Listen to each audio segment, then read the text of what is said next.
Om Namo Narayana Jai Swami Narayan Namaste. Welcome back. Today we are on chapters 39 and 40. 39 is called Rama Takes Leave of His Mothers.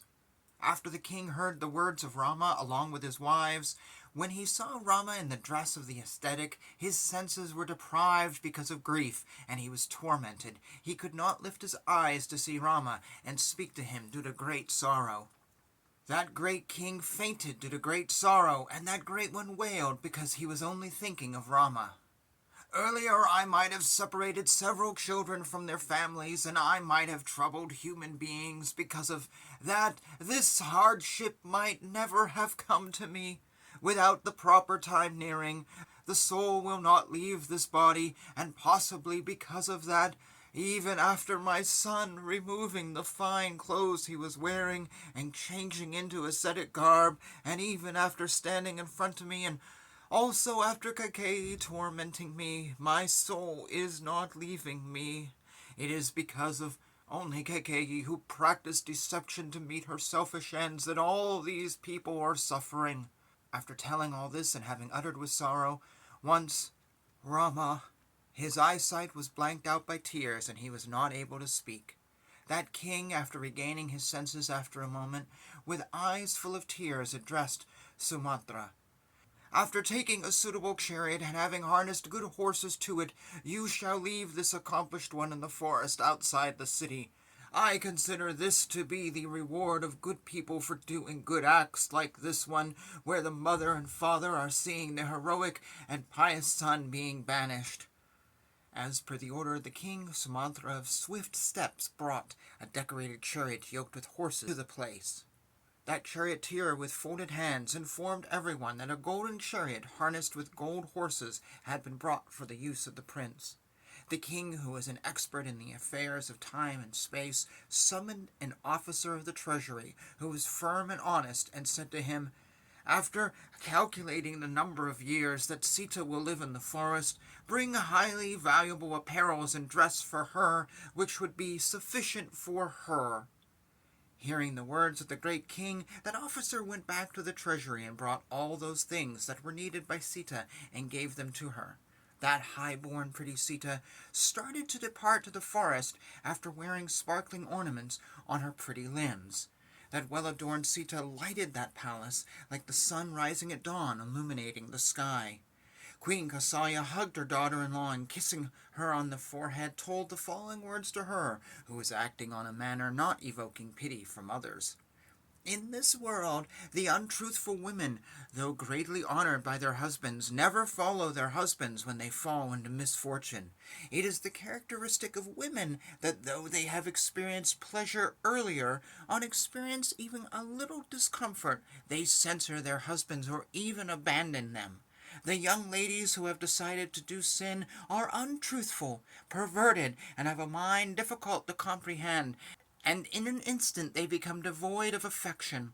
The heart of a lady does not get attracted by noble birth, knowledge, gifts, help received, or even by accumulated wealth, as their mind is very unstable. But the mind of a virtuous woman is fixed in good character, truth, scriptures, and peace, and to them only their husband is greatly sacred.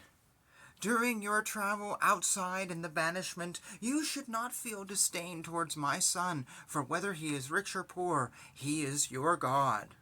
Understanding perfectly these words along with Dharma and Artha, facing her mother-in-law with folded hands, Sita said, I would not do all these as instructed by the gentle lady. I already know as to how I should behave towards my husband. I am not fit to be equaled with bad people by the venerable lady, for I will not in any time waver from the path of Dharma, like the light never leaving the moon.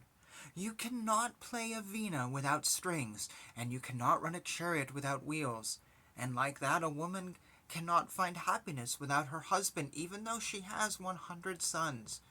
Limited happiness is given by father, mother, and sons, but the husband gives unlimited joy, and so should be worshipped. O great lady, since I have been instructed in obligations to Dharma by an eminent woman, how can I insult my husband? For to me he is really God.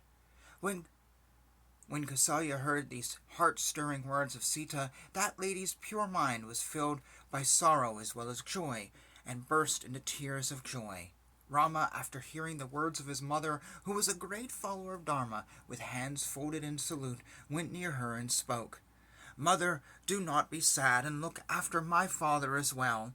My stay in the forest would come to an end quickly. These 14 years would pass quickly like a night's sleep, and you will see me here back safely surrounded by my friends." After Rama spoke these words, embedded with sense to his mother, he looked at his other 350 mothers. That son of Dasartha, seeing that all mothers also were greatly distressed, with folded hands spoke these words of Dharma. "If by virtue of company or out of ignorance, if I have committed even a little harsh deed towards any of you, please forgive me, and I am taking your leave." All those ladies with their minds shattered by grief heard these well-balanced words, which were according to Dharma. When Rama was talking like this, those wives of the king wailed like a flock of geese. Thus ends chapter 39. Chapter 40 is Rama starts journey. Then Sita, Rama, and Lakshmana saluted the very sad king, touched his feet, and went round him. Rama, that expert in Dharma, after taking leave of Dasartha, along with Sita, saluted their mother, Kausalya, who was dumbstruck with sorrow. Following them immediately, Lakshmana saluted Kausalya, and then clasped the feet of his mother, Sumitra. When he saluted her, that mother Sumitra cried, after kissing his forehead, and wished him well, saying, "O son, due to your great love towards those whom you are devoted, you are going to the forest. Never be inattentive to the needs of Rama when you are in the forest. O blameless one, in both sorrow of joy, he is your only refuge. In this world, Dharma consists in following your elder brother. In your clan, the perennial customs are charity, observing penance and yagnas, and fighting in battle." That Sumitra, after saying this to Lakshmana, who was ready to depart with Rama, and again said, "Go, go." After saying this to Lakshmana, who was ready to depart with Rama, again said, "Go, go. Consider Rama as Dasartha, and consider Sita as myself. Think of the forest as Ayodhya, and with these convictions, please go, my son." Then Sumatra, with folded hands, told the following to Rama, like the well-behaved and modest Mathali talking to Indra. "O Rama, safety to you! O famous son of the king, get into the chariot, and I will make you reach the place you want to go quickly. Consider Rama as Dasartha, and consider Sita as myself. Think of the forest as Ayodhya, and with these convictions, please go, my son." Then the charioteer Sumatra, with folded hands, told the following to Rama, like the well-behaved and modest Mathali talking to Indra. "O Rama, safety to you! O famous son of the king, get in the chariot, and I will make you reach the place you want to go quickly. As per the orders of the lady, you have to spend 14 years in the forest, and you can assume that it has started now."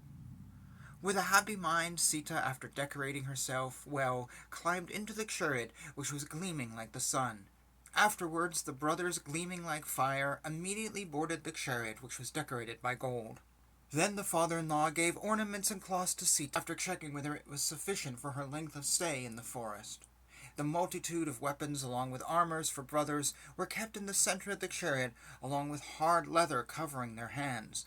After seeing whether the threesome, including Sita, had boarded properly, the honorable charioteer Sumatra drove those horses with great speed of wind. Seeing Rama starting to the forest for a long stay, all the men were stupefied, and also lost their strength. That city was greatly distressed, being full of intoxicated elephants, which were provoked, and the mighty sound of tinkling bells tied to the feet of neighing horses. The greatly distressed young and old people of the city ran towards Rama like the one who is thirsty due to heat run towards water. They, hands behind, to the sides, and on the front of the chariot, with their faces wet with tears and breathing heavy, addressed Sumatra. "O charioteer, control the horses and proceed slowly, so that we can have a glimpse of the face of Rama one more time, as we will not be able to see him soon." "For what reason does the heart of Kausalya not break even after seeing her godlike son going to the forest? We do not understand." By following her husband like a shadow, the daughter of Videha must be greatly contented, and she is like the sunlight which never fails to fall on Maru mountain. O Lakshmana, you have fulfilled the purpose of your life by attending on your brother, who is like the Devas and who talks with love. O Lakshmana, you have achieved a great goal by following Rama, and this will lead you to great prosperity and in the end heaven. Thus speaking about and following their beloved Rama, who was the joy of the Ikshvaku clan, all those people who had arrived there could not hold back their tears. At that time the king, surrounded by his many wives, who were all distressed, came and said, I want to see my beloved son. In front of him he heard women wailing in a very loud tone, which was similar to the cries of female elephants when their children are captured. Rama's father, who had great splendor, was seen to be greatly shrunk, like the moon at eclipse affected by Rahu. That great man, who has a soul greater than thought, who was the son of Dasartha, went on egging the charioteer to drive faster and faster. While Rama was urging the charioteer to go fast, and at the same time when the people wanted it to be driven slow, the charioteer was unable to do both acts. While the great Rama was going out, tears also came on the eyes of the people, fell on the ground, and subsided the dust that was raised. At the time of departure of Rama, the entire city was drenched by the tears of the weeping of the people, and the horror-stricken sounds risen by them as if they were tormented. Tears fell from the eyes of ladies who fell down in great sorrow, like water falling like raindrops from lotus flowers when they are shaken by the movement of fishes. The great king, whose single-minded thought was sorrow, seeing the sorrow of the people, fell down like an uprooted tree. A great and tumultuous sound from the people arose behind Rama after seeing the greatly sorrowful and enfeebled king.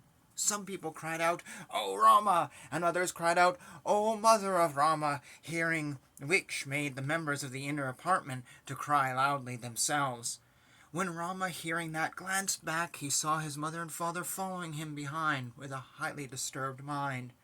Like a young child who is tied by a rope, Rama, who was bound by duty, could not see his parents properly. Seeing his parents walking when they are worthy of going on a chariot, accustomed to comforts, but now suffering great sorrow, he urged the charioteer to go with even greater speed. The tiger among men, who was suffering like an elephant being tormented by a goad, was not able to tolerate the sorrow of his father and mother.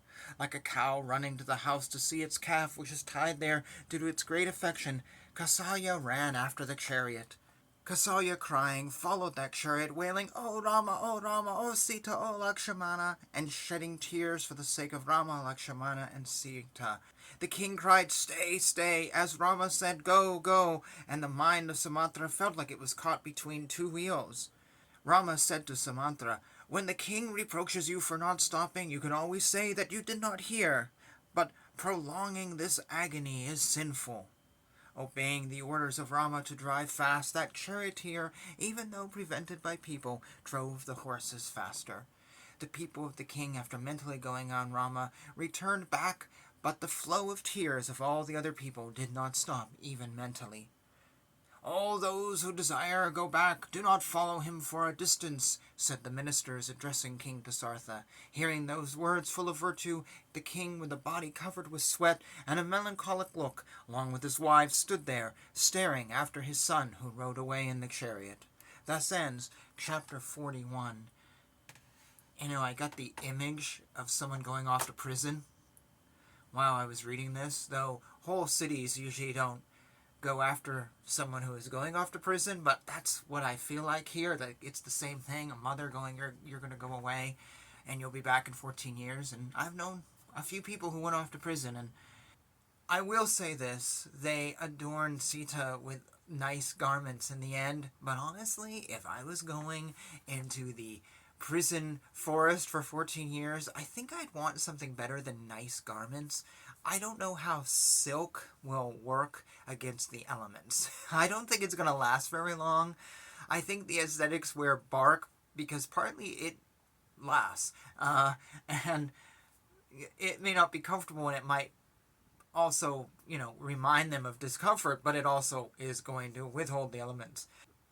I don't know what you're going to do with a jewel. An earring is going to do what? Cut down a tree? Sometimes this book isn't always quite realistic. So the video's running long, and with that, I'm just going to say thank you for watching. As always, feel free to pick up a conversation down below that I just don't really have time for, and I will see you in the next video.